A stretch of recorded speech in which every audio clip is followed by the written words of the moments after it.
Entonces, a quienes se acuerdan de la vez pasada, hablamos, mira, ahí empezamos la historia de Jesús.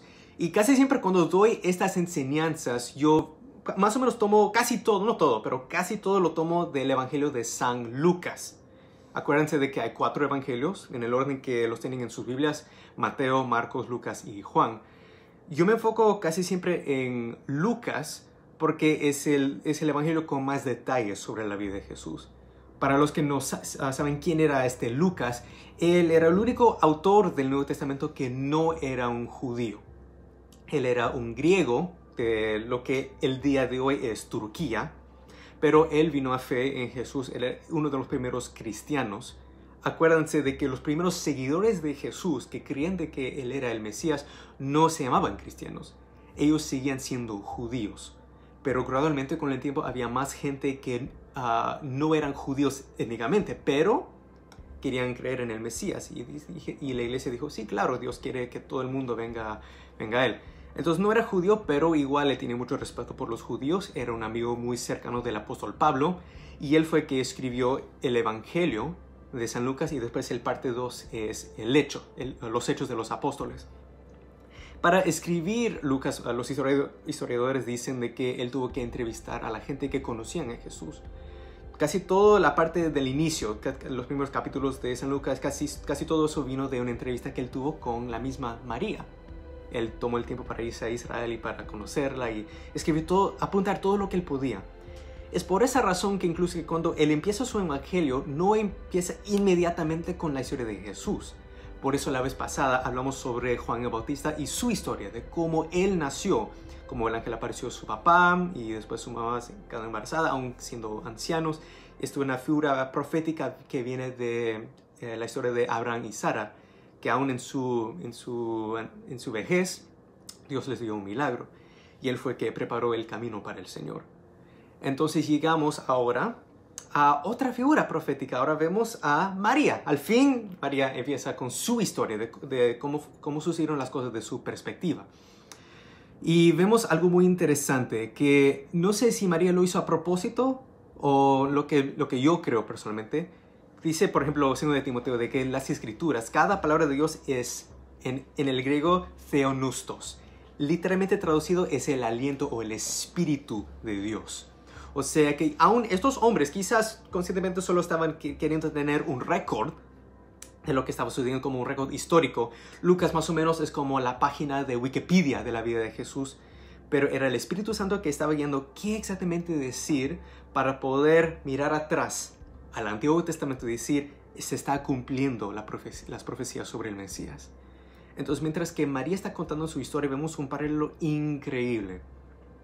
Los que saben toda la historia de la Biblia, obviamente comienza con la creación del mundo, como Dios creó los cielos y la tierra, que él hizo todo inicialmente bueno. Dice que Dios vio todo lo que él había hecho y todo estaba muy bueno. Y después vemos en Génesis capítulo 3, donde todo cambia, lo que llamamos la caída del hombre. Seguro que en sus Biblias tienen ese título. Obviamente no voy a leer todo el capítulo 3, pero la parte donde me quiero enfocar es esta imagen que tenemos. Aun si tomes la historia de Adán y Eva y la serpiente y el árbol como algo metafórico, algo histórico, igual aplica, igual. Donde ves esta fórmula, donde tenemos una mujer, en este caso Eva, que a ella le aparece literalmente un ángel. Mucha gente se olvida de que el mismo Satanás no es un ser separado, no es como el rival de Dios. Él es un ángel caído. Él no está al nivel de Dios. Está muy, muy abajo. Por eso cuando él rebeló contra Dios y quiso tomar el trono, como dice por ejemplo Isaías y Ezequiel, no pudo. Él y sus ángeles con él fueron echados del cielo. Entonces acá tenemos esta figura, tenemos este árbol obviamente, y los que saben la historia, que la serpiente, que es Satanás, Apocalipsis nos dice claramente que es Satanás, que lo tienta a Eva, que le aparece y le da esta chance de elegir algo. Elegir seguir el diseño de Dios o su propio camino. Adán también estaba ahí, dice la palabra que estaba con ella, pero él no hizo nada para parar lo que estaba sucediendo. Entonces la serpiente, este ángel, caído, este demonio realmente habló con Eva y le dio la oportunidad de obedecer a Dios o desobedecer. Así de simple. Obviamente los que saben la historia saben de que Adán y Eva, los dos juntos, rebelaron contra Dios, usaron su voluntad libre para hacer caer a todos nosotros hasta el día de hoy. Y algo muy interesante, mucha gente no sabe de que acá, justamente después de la caída del hombre, viene la primera profecía que Dios hizo sobre el Mesías. Y no fue a través de un profeta, como vamos a ver un montón de veces por el Antiguo Testamento. Esto es una conversación entre Dios mismo y la serpiente, Satanás. O sea, la primera profecía sobre el Mesías, Dios le está diciendo directamente a Satanás, esto es lo que va a suceder, esto es lo que yo voy a hacer para solucionar este problema que tú has ocasionado. En Génesis capítulo 3, versículo 15, de nuevo Dios hablando a Satanás, acá le dice, yo pondré enemistad entre tú y la mujer. Obviamente la mujer en este contexto es Eva. Entre tu simiente y la de ella. Otra versión dice su semilla. Ahora, esto es una traducción un poco rara. Obviamente estoy leyendo en el español, pero también lo mismo aplica en inglés. Usa la palabra seed, que significa semilla. En el hebreo original la palabra es será. Y lo que eso significa literalmente traducido es lo que viene del hombre. La esperma de que viene del hombre para que la mujer quede embarazada. Pero la razón por qué usan la palabra acá semilla es porque este término en el hebreo fue usado para hablar de descendientes. O sea, en otra traducción podría decir, yo voy a poner enemistad entre tus descendientes y descendientes de la mujer, o sea, de Eva. Dice acá, tu semiente aplastará, entonces va a haber un descendiente de la mujer de Eva que va a aplastar la cabeza del serpiente, pero tú le morderás el talón o le dañarás el talón, dependiendo de tu traducción. Pero está diciendo de que, él está diciendo directamente, tú vas a ser destruido por lo que has hecho.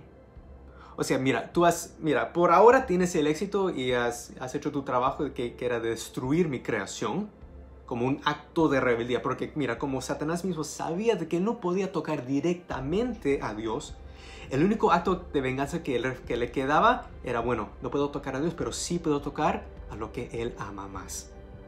Muchas veces he escuchado de que es como cuando, imagínate que un hombre le saca la vuelta a su esposa, entonces como en una furia ella agarra un palo y le destruye su Ferrari. Obviamente no está atacando directamente a él, pero está destruyendo algo que le pertenece, algo que le importa bastante al hombre. Lo que le importaba bastante más a Dios era lo que fue hecho en su imagen y semejanza. Por eso atacó directamente al ser humano. Y Dios le está diciendo, estos mismos seres humanos que tú acabas de hacer caer en el pecado, uno de ellos te va a aplastar la cabeza. Y voy a asegurarme de eso. Pero dice algo interesante, que incluso yo había leído este versículo un montón de veces desde mi infancia, pero no me di cuenta de esto. Dice que la semilla, acabo de decir, que será de la mujer. Eso no suena, al inicio quizás no suena raro hasta que te das cuenta de un problema. La mujer biológicamente no tiene semilla. Entonces, ¿cómo puede ser que la semilla de la mujer va a aplastar la cabeza del serpiente? Lo que me di cuenta es de que desde el inicio, literalmente desde el tercer capítulo de la Biblia, Dios estaba diciendo de que este Mesías, este descendiente que iba a aplastar la cabeza de la serpiente, iba a nacer de una virgen. Desde el inicio. Porque si yo les pregunté, ¿dónde en el Antiguo Testamento encontramos la profecía de que una virgen va a dar luz al Mesías? Casi todo el mundo va a Isaías capítulo 7. No les voy a leer, simplemente les voy a decir que ahí es obviamente una profecía mucho más clara, que dice, el Señor mismo te dará una señal. Una virgen conceberá y tendrá un hijo. Y este hijo se llamará Emmanuel. Acuérdense de que en el Antiguo Testamento el nombre de una persona no era solamente algo que les llamabas. Me suena lindo el nombre José, Carlos, Luis. Entonces así le voy a poner a mi hijo. Solo porque suena lindo o porque quizás porque su abuelo tiene ese nombre, entonces le voy a poner. Para los judíos los nombres tenían significados. Entonces, para acá la profecía diciendo que este hijo, que va a nacer de una virgen, es Emmanuel. No le pusieron ese nombre exactamente, pero ese atributo. Este niño va a ser Emmanuel, Dios con nosotros. Eso es lo que significa el nombre. Está diciendo esta profecía de Isaías capítulo 7 de que de una virgen Dios mismo va a venir al mundo. Y ahora lo confirmamos con el Nuevo Testamento, que dice que el verbo, quien es Dios, se hizo carne y él vivió entre nosotros. Obviamente hablando sobre Jesús. Pero vemos esta imagen, que les quiero volver a este tema, de que vemos esta imagen de que la caída del hombre vino porque un ángel apareció a una virgen. No sé si ustedes habían notado ese paralelo. Porque Dios le había dado este mandato a Adán y Eva de multiplicar, o sea, de tener relaciones y tener hijos para multiplicar la población humana. Pero a este punto, esto fue muy, muy temprano, después de que Dios terminó de crear todo y les mandó a hacer esto. Entonces, a este punto, Adán y Eva todavía no habían estado juntos sexualmente. Entonces, a Eva, en esta época, cuando cayó el hombre, todavía era una virgen. Dice después de que Adán y Eva fueron echados del jardín, que ahí dice que Adán conoció a su mujer y ella tuvo a Caín. Y obviamente eso es una historia para otro tiempo. Pero o sea, vemos esta fórmula de que la caída del hombre vino cuando un ángel apareció a una virgen y le dio esta oportunidad para elegir la obediencia o desobediencia a Dios. Entonces es tan irónico como Dios usó esa misma fórmula para solucionar, para arreglar cómo el hombre se cayó en el pecado. Ahora podemos ir a la historia de Jesús. Ahora creo que ustedes están viendo el paralelo. Después de lo que vimos la vez pasada sobre el nacimiento de Juan el Bautista, dice que el ángel apareció a María. Mira, esto es de Lucas capítulo 1. Les voy a leer directamente esta parte para que no haya ninguna confusión. Lucas capítulo 1, versículo 26, empezando desde ahí. Dice, a los 6 meses, o sea, esto es el 6º mes del embarazo de Elizabeth. Acuérdense de que Elizabeth era la esposa de Zacarías, que tenía esa promesa de que iba a salir embarazada con el precursor. Este hijo iba a preparar el camino por el Mesías. Dice que a los 6 meses Dios envió al ángel Gabriel a Nazaret. Entonces, en lugar de Satanás o Lucifer, ahora otro ángel, pero este es Gabriel, que sirve al Señor. Le envió a Nazaret, pueblo de Galilea, a visitar a una joven virgen comprometida para casarse con un hombre que se llamaba José, un descendiente de David. La virgen se llamaba María. El ángel se acercó a ella, así como Satanás se acercó a Eva, le dijo, bueno, acá en esta traducción dice, te saludo. En otra traducción dice, Dios te salva María, o las bendiciones de Dios están sobre ti. Tú que has recibido el favor de Dios, o la gracia de Dios está sobre ti. El Señor está contigo. Ante estas palabras, María se perturbó y se preguntaba, ¿qué podría significar este saludo de este ángel? No tengas miedo, María, versículo 30. Dios te ha concedido su favor. El favor de Dios está sobre ti, le dijo el ángel. Quedarás embarazada y darás a luz a un hijo, y le pondrás por nombre Yeshua, Jesús, Dios salva. Él será grande, y lo llamarán Hijo del Altísimo. Dios el Señor le dará el trono de su padre David, y reinará sobre el pueblo de Jacob, que es Israel, para siempre. Y su reinado no tendrá fin. Versículo 34. ¿Cómo podrá suceder esto?, le preguntó María al ángel, puesto que yo soy una virgen. El Espíritu Santo vendrá sobre ti, y el poder del Altísimo te cubrirá con su sombra. Así que ese santo niño que te va a nacer lo llamarán Hijo de Dios. Y en caso que había alguna duda de que esto iba a ser posible, mira lo que le dice el ángel en el 36. También tu parienta o tu prima Elizabeth también va a tener un hijo en su vejez. De hecho, la que decían que era estéril, ahora está en el 6º mes de embarazo, porque para Dios no hay nada imposible. 38. María le responde, aquí tienes a la sierva del Señor, contestó María. que Él, el Señor, haga conmigo como me has dicho. Y con eso el ángel la dejó. Increíble eso. Entonces, mira, María no estaba obligada a tener al Mesías. En este momento ella tuvo sus dudas y tuvo sus preguntas. Y el ángel le tuvo que confirmar y darle esa fe para decir, mira, para Dios no hay nada imposible. Hasta tu prima que es una anciana, hasta ella va a tener un hijo. Porque nada es imposible para Dios. Solo tienes que decir que sí. Mira, también estaba en la posición de Eva. Ella fue, en el sentido profético, ella era la nueva Eva. O sea, ella podía decir, no, yo no voy a hacer esto. Tú sabes muy bien lo que me puede suceder. Según el Torah, la ley de Moisés, la ley de los judíos, si una mujer está comprometida, ella está en un sentido mitad casada con su futuro marido, en este contexto José. Entonces, si una mujer fuera infiel a su comprometido, en esta época también la trataban como si ella estuviera casada y la podrían matar por ser infiel, por ser, en este caso, una adúltera. Entonces, en este momento, realmente tenía dos opciones. Ella podía preservarse físicamente, ella podía decir, no, yo no estoy dispuesto a hacer eso porque yo no creo en lo que Dios ha dicho. Yo creo que si yo salgo embarazada, la gente me van a matar, me van a apedrear por adúltera. Pero también podía elegir, no, voy a confiar de que si esto es el acto de Dios, si es el Espíritu Santo que está viniendo sobre mí y dándome este hijo, que ese mismo Dios, ese mismo Espíritu Santo me va a proteger y no va a dejar que nada me suceda, que este hijo va a nacer. Es por eso que ella en este momento decide, mira, el opuesto de Eva. Eva decidió no creerle a Dios cuando él dijo, si tú comes de esta fruta, tú vas a morir. Y decidió creer a la serpiente que le dijo, si tú lo comes, vas a ser como Dios.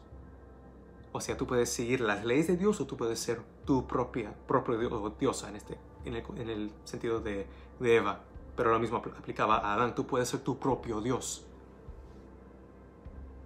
En este contexto, María eligió creer no solo en Dios, pero creerle a Dios. Es por eso que ella dice, yo soy sierva del Señor. Que suceda conmigo exactamente como me has dicho. Y ahora, hablé un poco sobre esto cuando di esa enseñanza sobre el arca del pacto. Porque en el sentido profético, ella fue el arca del nuevo pacto. Porque dentro de ella, por 9 meses, ella tuvo la palabra de Dios, ella tuvo el pan de vida y el sumo sacerdote, lo que tenía el arca del pacto del antiguo pacto. Es por esa razón, para los que no saben, es por esa razón que nuestra Biblia está dividido en lo que llamamos el Antiguo Testamento y el Nuevo Testamento. Otra palabra por testamento es pacto. O sea, teníamos un pacto antiguo donde Dios tenía este pacto con el pueblo judío, que va a venir el Mesías para restaurar todo lo que se perdió en el jardín de Edén con el pecado y la muerte. Pero empieza acá el nuevo pacto. Pero Dios necesitaba que María diga que sí. Obviamente, si María decía que no, Dios iba a elegir cualquier otra. Pero María es llamada bendita entre todas las mujeres porque ella eligió obedecer a Dios. Y por eso el Espíritu Santo inspira a Elizabeth, que cuando la visita, escucha la voz y ese niño, como hablé la vez pasada, que salta dentro de ella, reconoce que es la madre del Mesías y dice, ¿quién soy yo para que la madre de mi Adonai, de mi Señor, venga a mí? Y alaba a Dios. Y obviamente es difícil al inicio para José creer esto, porque un embarazo quizás lo puedes esconder por los primeros 1, 2, quizás 3 meses, pero después de un rato va a mostrar un poco la panza, ¿no? Entonces María le tuvo que decir a José, mira, esto es lo que me sucedió, estoy embarazada, pero yo no he sido infiel. Este hijo dentro de mí, esto es de Dios, es del Espíritu Santo. Y dice que José la amaba bastante a María, pero no podía creerla. Dice, ¿cómo es esto posible? Mira, aun siendo un judío, era muy posible que él era ignorante de las Escrituras. Pero en lugar del ángel apareciendo a él cuando estaba despierto, como en el caso de María, quizás él no estaba tan listo para eso. Entonces, para confirmar la palabra, esta profecía, el ángel aparece a José en un sueño. Dice la palabra que él estaba lleno de temor, porque él amaba bastante a María, pero tenía miedo de lo que iba a decir el pueblo. Imagínate, el pueblo que obviamente no fueron testigos a con lo que llamamos la anunciación, este encuentro entre el ángel Gabriel y María. Entonces no sabía si la gente la iban a creer, quizás la iban a matar. Entonces por eso el ángel le tiene que decir: José, hijo de David, no tengas temor, no tengas miedo de tomar a María como tu esposa. Ese niño, ese bebé, ese feto que está dentro de ella es del Espíritu Santo. Y tú, mira, así como le dijo a María, tú lo llamarás Yehoshua, Dios salva. Esto no es un hijo cualquiera. Tú lo llamarás Dios salva, porque este bebé salvará a su pueblo del pecado. Va a solucionar, va a arreglar todo lo que se arruinó en el jardín de Edén. Está diciendo ahí mismo, este bebé es Dios. Así de simple. Entonces él obviamente despierta, está lleno de alegría y le dice a María: no me vas a creer. Ese mismo ángel que apareció a ti, apareció a mí en un sueño, pero igual vale. Y me dijo lo mismo, que lo llamáramos este bebé Jesús, Yeshua. Porque Él nos va a salvar a nosotros y a todo el mundo de esta maldición del pecado y la muerte.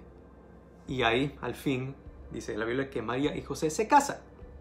Entonces ahí realmente le salva la vida a María. Pero aun si no fuera por eso, Dios igual le iba a salvar.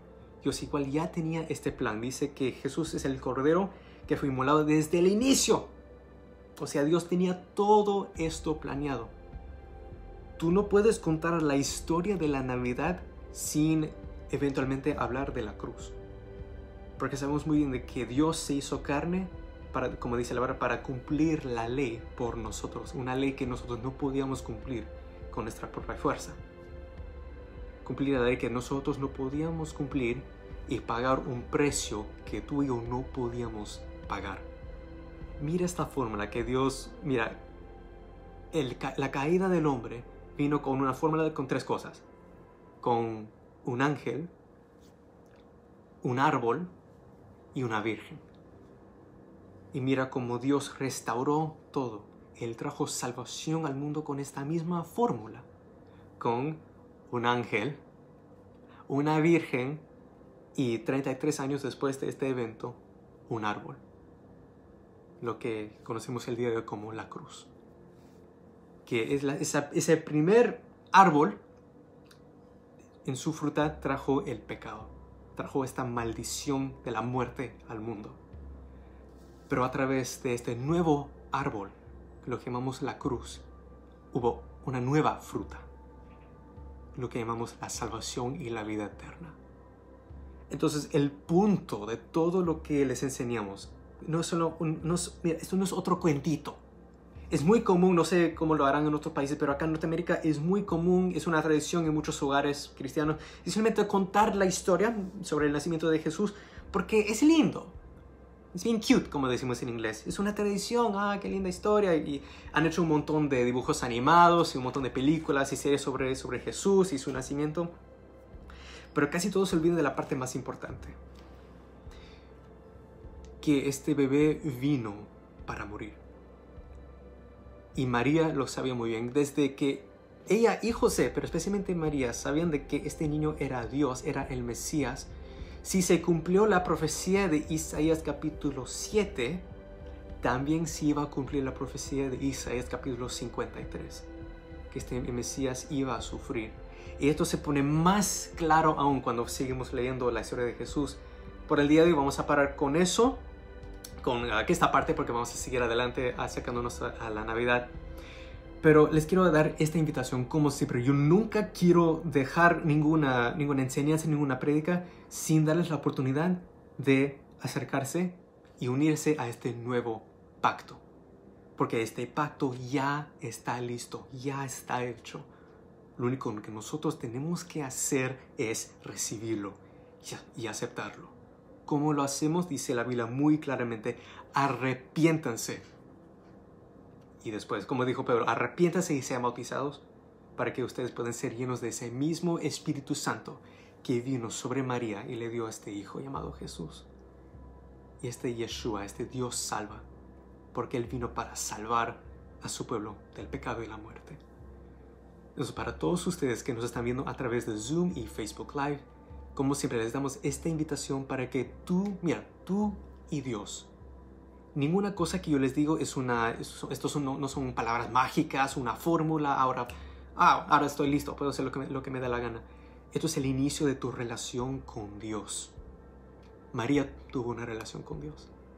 Y por eso pudo decir, yo soy sierva del Señor, ¿qué sucede conmigo? Porque no solamente creía en Dios, que le creyó a Dios. Entonces tenemos esta oportunidad, donde sea que ustedes estén, tú puedes tener esa misma relación y hablar con el Señor y decir, Señor, ten piedad de mí, ten misericordia de mí, un pecador, una pecadora. Y yo no les voy a decir lo que tienen que decir, porque ustedes ya saben todo lo que está en su corazón, todo lo que les vino desde la época de Adán y Eva, que nos infecta, es como un virus que nos infecta hasta el día de hoy. Todo eso puedes entregar ante la presencia de Dios. Así como en el Antiguo Testamento tuvieron el arca del pacto y la gente se postraban, no ante el arca, sino el que estaba sentado sobre el arca. Y decían, Dios, perdóname, ten misericordia, ten piedad de mí, un pecador, una pecadora. Y cuando ustedes, dice la Biblia, que si confieses tus pecados, Dios es justo y fiel, y Él sí te perdonará. Y ahí hacemos siempre esta confesión, esta declaración de fe. Yo confieso con mi boca de que Jesucristo es el Señor, de que Él murió en la cruz por mis pecados, y de que al tercer día Él resucitó entre los muertos para darme vida eterna. Y puedes pedirle, Espíritu Santo, ese mismo Espíritu Santo que estaba sobre María, ahora venga sobre mí y dame nueva vida. Ayúdame a ser más y más como mi Señor Jesús, para que yo también pueda tener con ese espíritu, tener ese poder, ese coraje de ir por todo el mundo y predicar este evangelio a toda criatura. Gracias, Señor, y voy a cerrar con esto. Señor, yo bendigo a cada persona que nos está viendo a través de estos medios. Gracias, Señor, por tu Espíritu Santo que se revela una y otra vez de una manera tan maravillosa.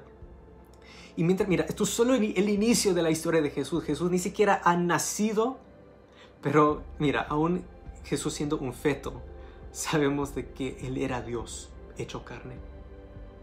Nos inspira a amar. Dice que nosotros amamos porque tú nos amaste primero. Tú te humillaste, como dice Filipenses 2. Y fuiste obediente, así como María, obediente hasta la muerte en una cruz. Ahora que seguimos con todo esto, te damos gracias, Señor, y confiamos de que vas a seguir inspirándonos, seguir hablándonos y seguir mostrando tu plan de salvación a todo el mundo. Damos toda la gloria y la honra a ti, Padre, Hijo y Espíritu Santo. En el nombre de Jesús. Amén.